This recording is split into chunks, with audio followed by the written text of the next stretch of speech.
Hey Push, this is your second DBQ video. This is for the Civil Rights DBQ.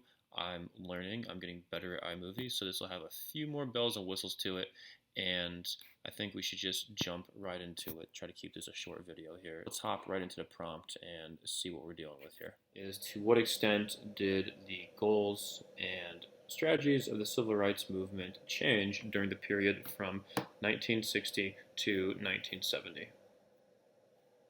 So this is a CCOT prompt, right, or a change in continuity over time, meaning we to address both goals and strategies, which is actually really helpful for us because it's a very easy way to construct our groupings, because we know as we're going through and we're annotating each document, we're considering to ourselves, hey, is this a document that is reflecting the goal of the civil rights movement or a strategy of the civil rights movement? I know that we're going to want to talk about both goals and strategies, and in this case, either two goals and one strategy, or one goal and two strategies, because we're going with that rule of three that we always use for DBQs.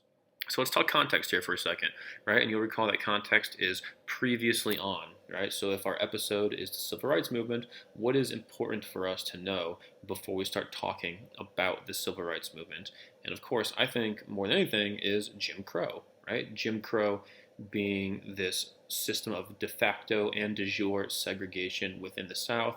This is separate but equal that was generated from Plessy v. Ferguson, and ultimately it was essentially a reign of terror against black people within the South. Armed forces integration is also important, right? Because if we're looking at the civil rights movement, we have to consider some of the antecedents. One of those was when President Truman desegregated the military, and we see that desegregation will be sort of a piecemeal goal of civil rights activists for about 20-25 years. A third context is Brown v. Board of Education. You can't talk about civil rights without Brown v. Board. This happens in 1954, so it's before the prompt, which is good for our context. And this will be the Supreme Court decision that says separate but equal is no longer constitutional. The fourth context I have, something to include the Montgomery bus boycott. We're seeing not just the chipping away at segregation through legal or political channels, but also through grassroots movements. Okay, so let's get to the thesis statement. And the thesis that I came up with was from 1960 to 1970, the civil rights movement maintained the goal of black suffrage while shifting from a goal of political to economic equality. Additionally, the strategies shifted from nonviolence to a more confrontational approach. As you can see, I have one continuity and two changes here in my thesis. My continuity is within the goal, and then I have a change in both goal and strategy. Let's jump to my first body paragraph. So with body paragraph number one, my topic sentence, right? And we want to start every single one of these body paragraphs with a very clear topic sentence outlining a claim that comes from our larger thesis.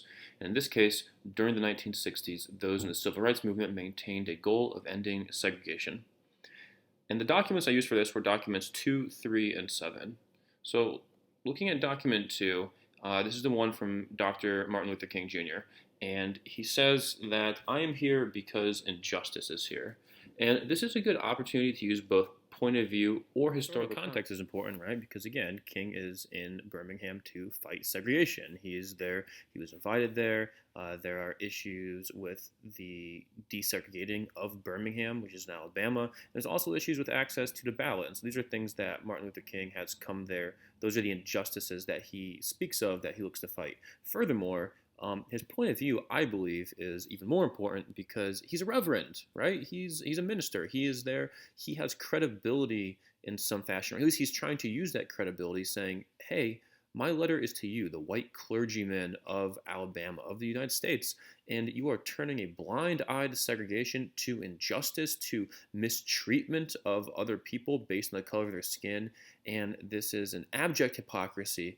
And as somebody who can talk about the Bible, who can talk about the Word and the Scripture, I implore you to, view yourself or your inaction as just as complicit as those who engage in using billy clubs and dogs. Document 3 is a good one to include here, right? This is the address from President Kennedy. And so President Kennedy is important here because he represents a few things. He represents white people, right? He himself is a white male. He also represents the government. He represents the sort of outcome that one would hope to, that African Americans are hoping to achieve from the Civil Rights Movement. So Kennedy is saying that, quote, race has no place in American life or law, and he says that he is going to go to Congress and ask them to present legislation, essentially making a commitment to that, right? Some sort of Civil Rights Act, which obviously will not be passed during his lifetime, but will be passed the following year by President Johnson, who will succeed him after his assassination. Finally, I have document 7, and this is kind of a hard one to use, I think. I think it's easy to interpret but hard to use, and it's because it's just showing how there's a massive increase of voting registration among African Americans. And so you might say to yourself, well, this doesn't really represent goal necessarily nor strategy, it represents outcome. But I think it does represent a goal because it shows that the vote itself was an important goal, and that ties into this ending of segregation, because part of segregation was ensuring that it could never end by denying African Americans the ability to effectuate change through their suffrage, right? And so you can see there's an enormous increase in suffrage during or by the end of this time. And so I think historical context here is really important because of the fact that the Voting Rights Act of 1965 is pretty much what explains all of Document 7, right? This massive increase in African American voter registration. And so the Voting Rights Act was passed. It provided federal enforcement of suffrage, and finally, it's a reflection of the Document 2 legislation that Kennedy was talking about, right? It's not the same legislation, but it certainly is of the same vein, of the same pattern that what Kennedy wanted was passed eventually under Johnson. My second body paragraph was that during the 1960s, a goal of civil rights activists changed from pursuing equality to political and economic justice, right? And the documents I used here were documents 5 and 6. Okay, so we're going. This topic, sense to mind, is sort of saying not just that we want to end separate but equal and have equality of access to, whether it be voting, drinking fountains, or hotels. It's also saying that we want representation, and we also want to get rid of the economic inequality that is just pervasive throughout Black society. And document 5 is Stokely Carmichael, and I use Stokely Carmichael's point of view. And he himself was somebody who was a founding member of SNCC, or the Student Nonviolent Coordinating Committee, and he will go on to be the person who will actually coin the phrase Black Power, right? So that demonstrates a huge shift from somebody who is talking about the Judeo-Christian tradition of nonviolence, etc., to someone who's saying what we want. It's important that we look out for us, for Black people, rather than just getting equality. It's about getting ahead. It's going from just ending segregation to economic equity. Furthermore, I think that in Document 6, the Black Panthers are representative of a shift in the goal as well, which is economic justice. They're saying, you know what, Blacks living in ghettos is an unacceptable reality. And the historical context of this is the Vietnam War. Now, it says Vietnam War in the document, but Vietnam War was known as the poor man's war because those who were going off to fight and die in the jungles of Vietnam were disproportionately those who came from the lower rungs of society, socioeconomically speaking, meaning that they were those who didn't have connections to senators and congressmen. They were not able to afford to continue to go to college, so that way they could get a deferment from the draft.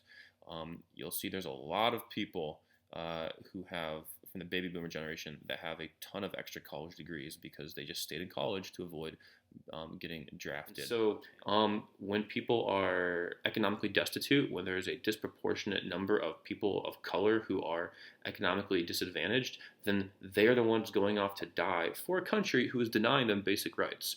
And so that's why we get a lot of this frustration that we see demonstrated in documents. My third body paragraph, right, is about the strategy. We're going from nonviolence to a more confrontational approach. The documents I use in this are documents 1, 2, 4, and 6.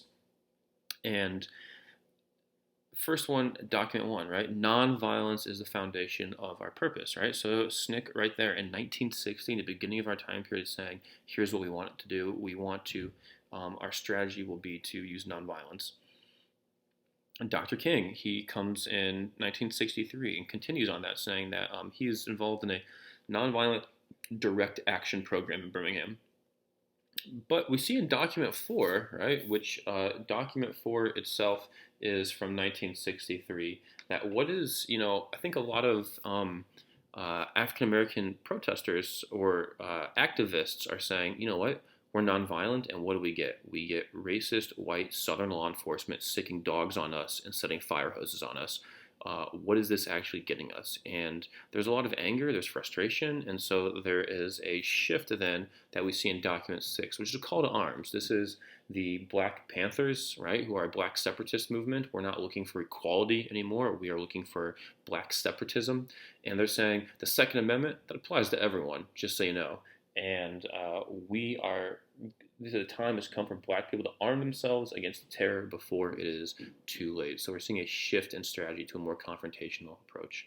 So these are the three body paragraphs. These are the three claims I would use and arguments within my thesis. And ultimately, I've used all 7 documents. I've used happy, I want to say 4 or 5 times. And I hope this was helpful for you. So I'll have one here for the LBJ DBQ just as soon as I can. Hope you guys are all doing well. Take care. Bye.